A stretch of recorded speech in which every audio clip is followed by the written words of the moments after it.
Hola gente, ¿cómo están? En este video vamos a hablar un poco del ciclo celular. Ya terminamos con la transcripción, la traducción del ADN y comenzamos el proceso por el cual una célula se va a dividir en dos.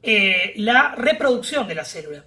Vamos a hablar del ciclo celular de las células y cómo es que la célula se prepara para poder después dividirse por mitosis o por meiosis. Este ciclo celular tiene fases o etapas. Seguramente las habrán leído, las habrán escuchado o las habrá dicho el profesor. Estas etapas del ciclo celular tienen unas que son de preparación para prepararse para luego dividirse y etapas propiamente dichas de la división. Las primeras etapas son las etapas G, G1 y G2. G de grow, crecer en inglés, básicamente eso es lo que ocurre con la célula. En las etapas G1 y G2, la célula crece. ¿Y cómo hace para crecer? Bueno, primero crece el número de orgánulos, número de organelas de la célula. Esto lo hace a partir de la transcripción y la traducción. Lo que hace es aumentar la cantidad de organelas, porque obviamente cuando se divida va a necesitar las mismas organelas en las dos células. También aumenta su volumen. ¿Por qué? Porque las dos células hijas son exactamente iguales a la célula madre. Por lo tanto, tiene que primero aumentar su volumen para que cuando se separe, las dos células hijas tengan el mismo volumen que la célula madre al comienzo de la división. La mayor parte de la etapa G, tanto en G1 y G2, lo que ocurre es que hay síntesis de proteínas y que se aumenta el volumen.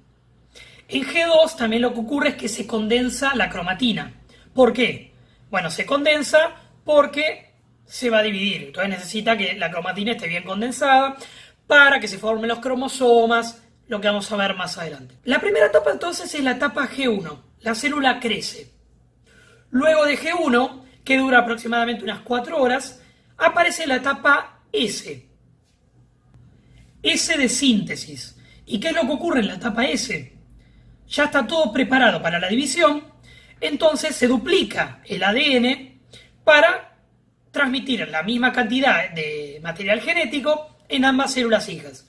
Es decir, en la fase S lo que ocurre es la replicación del ADN para que, bueno, justamente para duplicar el ADN y que las dos células hijas tengan el mismo ADN, pero duplicadas, es decir, cada una el suyo.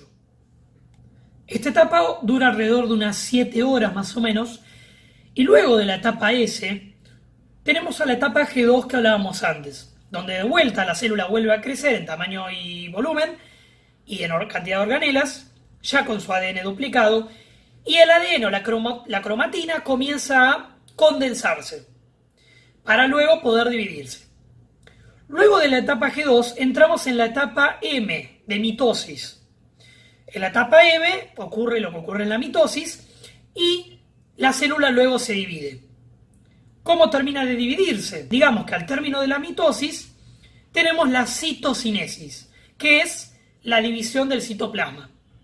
Entonces, al fin del ciclo celular, nosotros tenemos dos células hijas que tienen el mismo tamaño, el mismo volumen y las mismas organelas que la madre antes de dividirse y que también tienen la misma información genética que la madre antes de dividirse. Aunque digamos mitosis, también podría ser meiosis, depende de la célula en la que nos encontremos. Si es una célula que quiere dividirse en dos células hijas, como normalmente, o si por ejemplo es una célula somática o una célula germinal que se divide por meiosis, porque es una célula haploide. Hay algunas células, como por ejemplo las de las neuronas, que no se dividen, es decir, las neuronas no se dividen en dos neuronas hijas, sino que viven durante toda la vida y luego mueren, pero no se dividen. ¿Y entonces qué es lo que ocurre? ¿No siguen el ciclo celular? Lo que ocurre es que las neuronas, también por ejemplo las células hepáticas, les ocurre lo mismo, se detienen en una fase que se llama G0, como si fuese un G1, pero no pasan a la etapa S. G0 es una etapa en la cual el ciclo celular se detiene.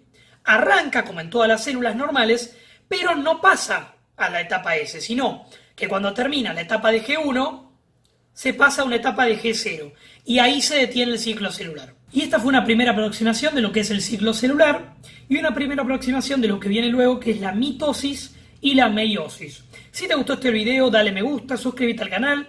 Si tenés alguna duda, en los comentarios o en la página de Facebook. Y desde ya, compartirlo con tus amigos. Suerte en la cursada. Nos vemos en un próximo video.